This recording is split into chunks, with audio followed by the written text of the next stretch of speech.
दोस्तों, welcome back to unit 2 of our modern Indian history series. आज के episode में हम बात करेंगे उन लोगों की जो इंडिया में सबसे पहले आए और सबसे आखिर में गए, द पोर्तुगीज। सोचिएगा जरूर कि ब्रिटिशर्स ने इंडिया पर लगभग 200 साल रूल किया, लेकिन पोर्तुगीज इंडिया में 1498 में आए और 1961 में गए, यानी पूरे 463 साल। पर इतने लंबे टाइम तक रहने के बावजूद वो पूरे इंडिया पर कब्जा क्यों नहीं कर पाए और सिर्फ गोवा, दमन और दीव तक ही क्यों सिमट कर रह गए?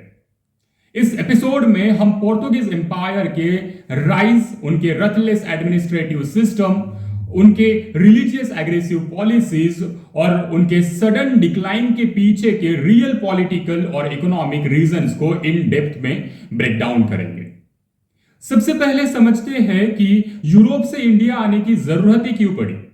1453 से पहले यूरोप और इंडिया के बीच ट्रेड ओवरलैंड रूट से होता था, जो रेड सी और पर्शियन गल्फ से होकर गुजरता था। लेकिन 1453 में एक मेजर हिस्टोरिकल इवेंट हुआ, the fall of Constantinople. Ottoman Turks ने बाइजेंटाइन एम्पायर को हराकर कॉन्स्टेंटिनोपल पर कब्जा कर लिया और सारे लैंड ट्रेड रूट्स को ब्लॉक कर दिया या फिर उन पर हेवी टैक्सेस लगा दिए। अब यूरोप को इंडियन स्पाइसेस, टेक्सटाइल्स और सिल्क की सख्त जरूरत थी, क्योंकि यूरोपियन विंटर्स में मीट को प्रिजर्व करने के लिए स्पाइसेस जैसे काली मिर्च और लौंग इंडिस्पेंसेबल थे।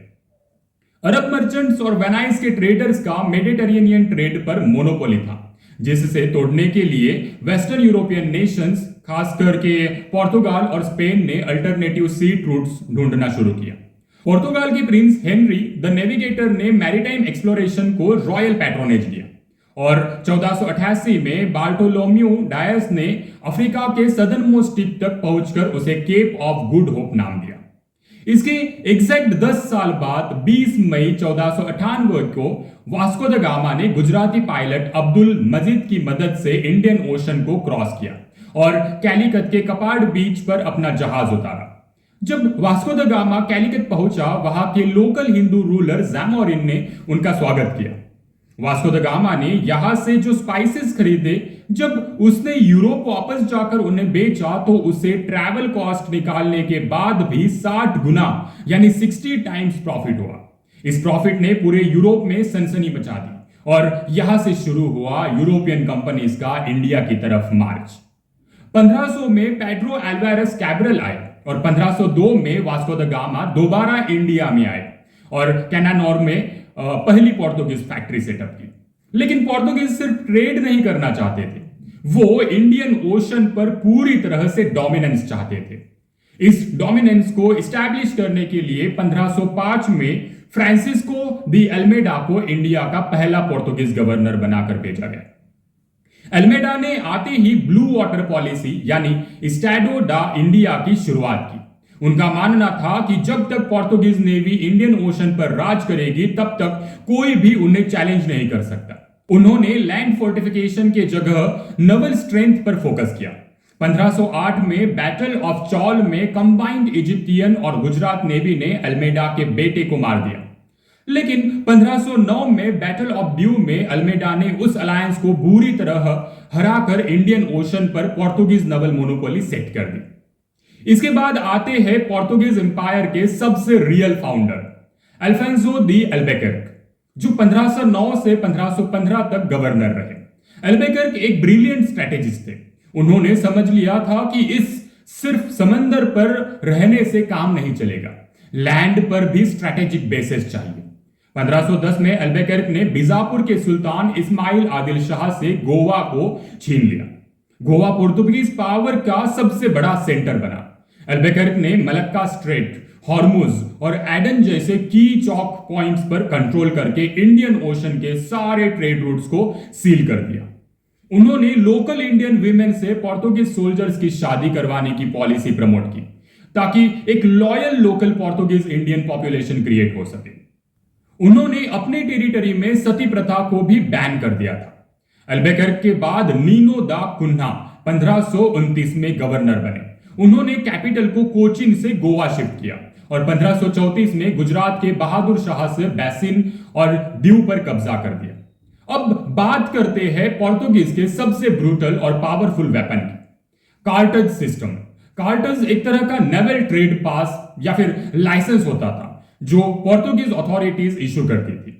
अगर किसी भी इंडियन रूलर, मर्चेंट या अरब ट्रेडर को इंडियन ओशन में अपना जहाज चलाना होता था तो उन्हें पोर्तुगीज से कार्टज खरीदना पड़ता था। कार्टज के बिना ट्रैवल करने वाले जहाजों को पोर्तुगीज नेवी सीज कर लेती थी या डुबा देती थी। यहां तक कि मुगल एम्पायर्स अकबर और शाहजहां को भी अपने मर्चेंट और हज शिप्स के लिए कार्टज लेना पड़ता था। पोर्तुगीज ने आर्मेडा सिस्टम भी शुरू किया जिसमें उनके आर्म्ड वॉरशिप्स मर्चेंट शिप्स को एस्कॉर्ट करते थे ताकि कोई और उनसे ट्रेड ना स्नैच कर सके।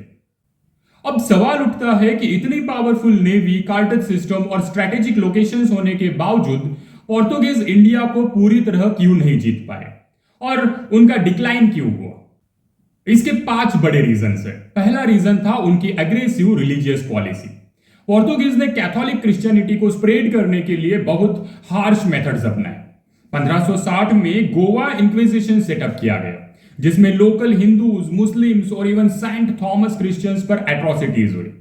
उनके टेम्पल्स तोड़े गए और फोर्स्ड कन्वर्जन करवाए गए। इस वजह से लोकल इंडियन रूलर्स और पॉपुलेशन उनके खिलाफ हो गई। दूसरा रीजन था उनका पायरेटिकल बिहेवियर। पोर्तुगीज को ट्रेड से ज्यादा लूटिंग और पायरेसी में मजा आता था। उन्होंने बे ऑफ बंगाल में हुगली को पायरेसी और स्लेव ट्रेड का हब बना दिया था जिससे 1632 में मुगल एम्पायर शाहजहां ने उन्हें हुगली से खदेड़ दिया। तीसरा रीजन था डिस्कवरी ऑफ ब्राजील। 16वीं सदी के मिड में पोर्तुगाल को साउथ अमेरिका में ब्राजील मिल गया जो उनके लिए एक बड़ा गोल्ड और शुगर कॉलोनी बना। उनका पूरा फोकस और रिसोर्सेस इंडिया से शिफ्ट होकर ब्राजील की तरफ चले गए। चौथा रीजन था पोर्तुगीज की इंटरनल वीकनेस। 1580 में पोर्तुगाल स्पेन के साथ मर्ज हो गया जिससे उसकी इंडिपेंडेंट नेवल सुप्रीमेसी खत्म हो गई। और सबसे बड़ा 5वां रीजन था the arrival of Dutch and English. 17वीं सदी के स्टार्ट में जब डच ईस्ट इंडिया कंपनी और इंग्लिश ईस्ट इंडिया कंपनी आई तो उनके पास better technology, disciplined joint stock financial backings और सुपीरियर नेवल स्ट्रेटेजीज थी। डच ने पोर्तुगीज को मलक्का और स्पाइस आइलैंड से बाहर किया और ब्रिटिशर्स ने 1612 के बैटल ऑफ वैली में पोर्तुगीज नेवी को सूरत के पास हराकर उनकी इनविजिबिलिटी के मिथ को तोड़ दिया। आखिर में पोर्तुगीज के पास सिर्फ गोवा, दमन और दीव बचा। 1947 में जब इंडिया आजाद हुआ तब भी पोर्तुगीज प्राइम मिनिस्टर सलाजार ने गोवा को सरेंडर करने से साफ इनकार कर दिया। फाइनली दिसंबर 1961 में इंडियन गवर्नमेंट ने ऑपरेशन विजय लॉन्च किया जिसके जरिए इंडियन आर्म्ड फोर्सेस ने गोवा, दमन और दीव को पोर्तुगीज रूल से आजाद करवाया और उन्हें इंडिया में इंटीग्रेट किया। इस तरह पोर्तुगीज इंडिया में पहले आकर सबसे आखिरी में गए। लीगेसी की बात करें तो पोर्तुगीज इंडिया को टोबैको, पोटैटो, मेज, रेड चिलीज, केशव और प्रिंटिंग प्रेस लेकर आए थे। 1556 में गोवा में इंडिया की पहली प्रिंटिंग प्रेस पोर्तुगीज ने ही इंस्टॉल की थी और उन्होंने गॉथिक आर्किटेक्चर और केशव नट फार्मिंग को भी पॉपुलर बनाया। तो ये था यूनिट 2 का पूरा ब्रेकडाउन कि कैसे एक स्मॉल यूरोपियन नेशन ने मैरीटाइम रूट खोजा, मोनोपोली बनाई और अपनी एग्रेसिव पॉलिसीज की वजह से कोलैप्स हो गए। नेक्स्ट एपिसोड यूनिट 3 में हम देखेंगे the Dutch, the spice masters, जहां हम बात करेंगे 1741 का फेमस बैटल ऑफ कोलाचल की, जहां ट्रेवनकोर के राजा मर्तंडा वर्मा ने डच नेवी को हरा दिया था। चैनल को सब्सक्राइब करें, वीडियो को शेयर करें और मिलते हैं अगले एपिसोड में। जय हिंद।